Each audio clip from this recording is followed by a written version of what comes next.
Hello, this is wartime reporter Brock the Sock, reporting from the latest country the United States has invaded. The locals here, well weary of their own government, have called on to us to be liberated, so that our troops can install a puppet government. I mean a democratic sock puppet government.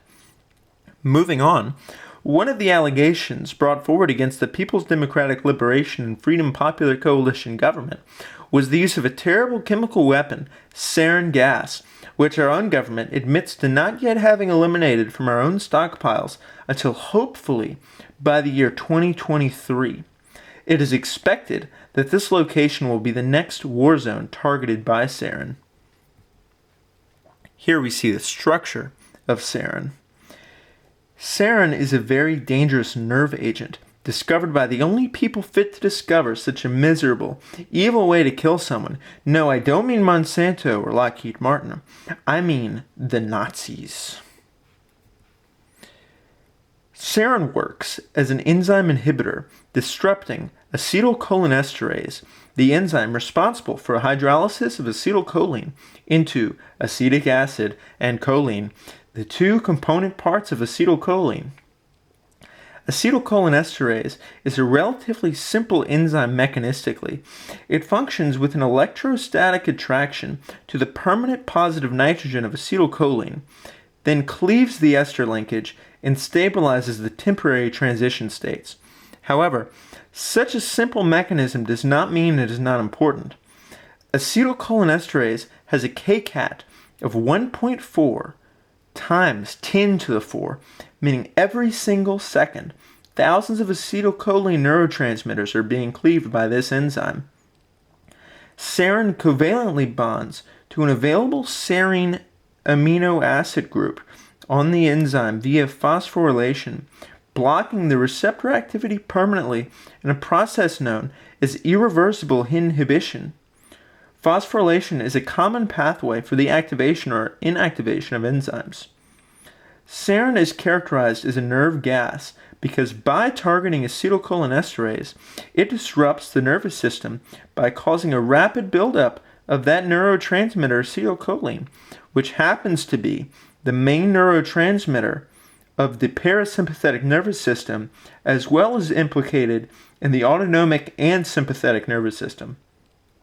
The buildup of acetylcholine because of sarin causes death, an astounding cascade of symptoms.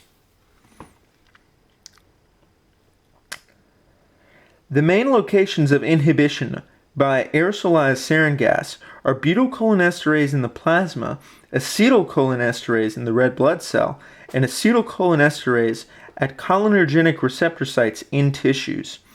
After people have been exposed to sarin, the enzyme activity of the blood cell and tissue acetylcholinesterase is very similar, reduced by between 80 and 100%, causing muscle spasms, runny nose, crying, drooling, and sometimes even pooping and peeing on yourself until you become paralyzed and then die.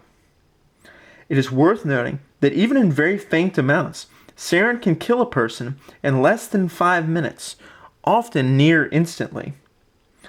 If you've not been exposed to a sufficient amount of sarin to kill, however, your cells will expel the faulty enzyme and synthesize new ones relatively quickly, again highlighting the urgency and quickness of nerve agents as enzyme inhibitors. However, all is not lost for yours truly. We have all been treated by the beautiful, deadly lady known as the extract of the belladonna nightshade plant, Atropine, and, as an added bonus, an oxime that we aren't actually sure if it works or not, known as pralidoxime chloride. Atropine is nearly the opposite of sarin. Instead of inhibiting the acetylcholinesterase enzyme, it targets the receptors of acetylcholine via competitive inhibition.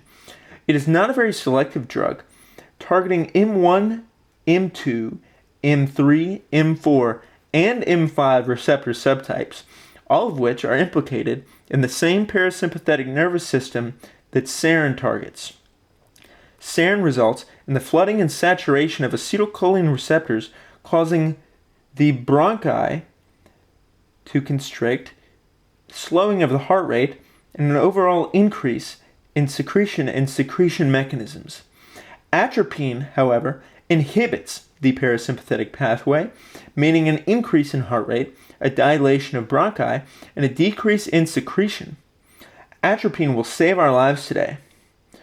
Pralidoxime chloride, on the other hand, may or may not strip away the phosphorylation of acetylcholinesterase, saving the function of some of the enzymes. One might wonder if sarin or atropine have therapeutic use outside of war zones. Atropine has several, mostly in the treatment of symptoms which are associated with overstimulation of the parasympathetic nervous system.